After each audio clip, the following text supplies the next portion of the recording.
Israel and the two main armed groups in Gaza agreed to a ceasefire on Thursday aimed at ending 11 days of deadly violence.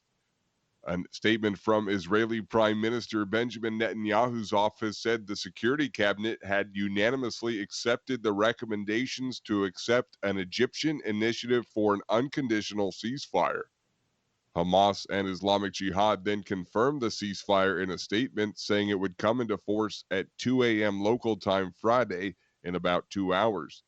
The fighting has seen Israeli jets pound Gaza with airstrikes as militants fired thousands of rockets into Israel after days of tensions in Jerusalem sharply escalated on May 10th. United Nations Chief Antonio Guterres had told the General Assembly early Thursday the fighting must stop immediately. He says if there's a hell on earth, it is the lives of children in Gaza.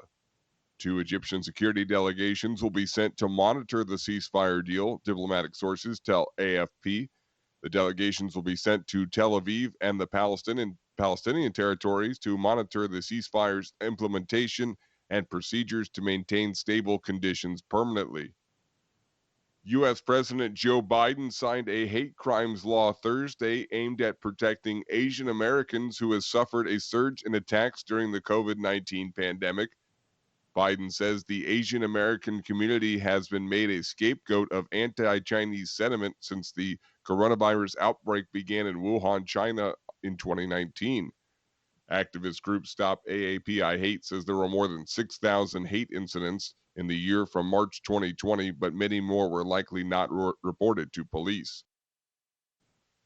EU member states reached a deal Thursday, paving the way for a COVID 19 certificate to open up travel in Europe, just as the operators of the iconic Eiffel Tower in Paris announced a July reopening. The deal will allow anybody living in the EU's 27 countries to secure a digital health pass by the end of June that displays their vaccination status, results of a COVID 19 test, or recovery from a coronavirus infection. The certificate is seen as a key tool to save the European summer vacation season, and the operators of the Eiffel Tower, one of the biggest tourist attractions on the continent, announced it will reopen on July 16th after several months of closure due to the pandemic. Visitor numbers will be limited to 10,000 a day to meet social distancing requirements, fewer than half of their pre-COVID levels, the operator tells AFP.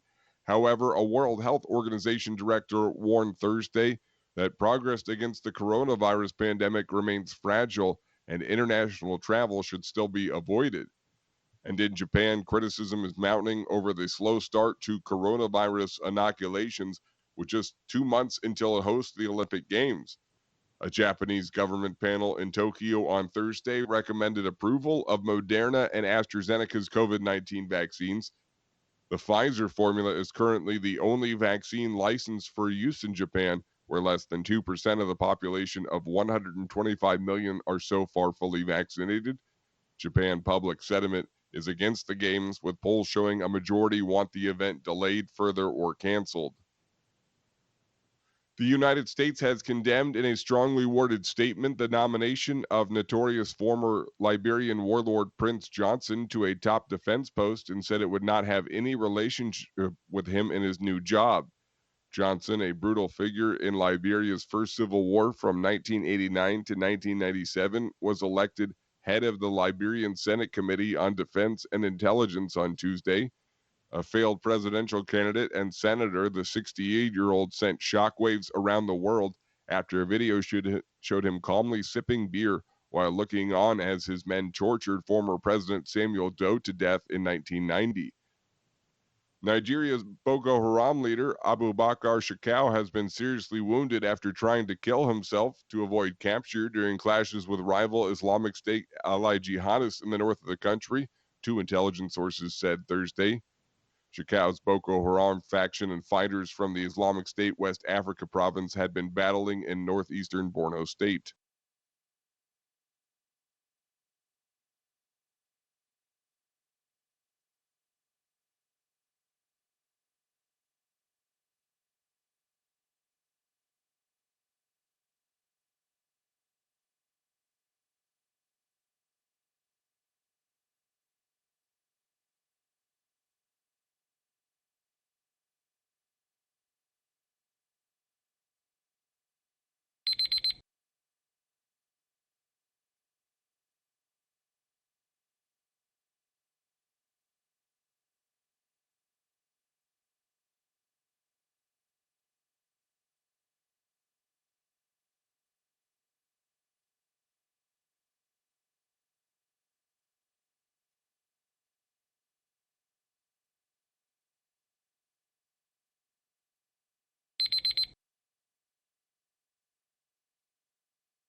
Hi, thank you for watching. I hope the videos are useful for you. Please subscribe to my channel using the button below.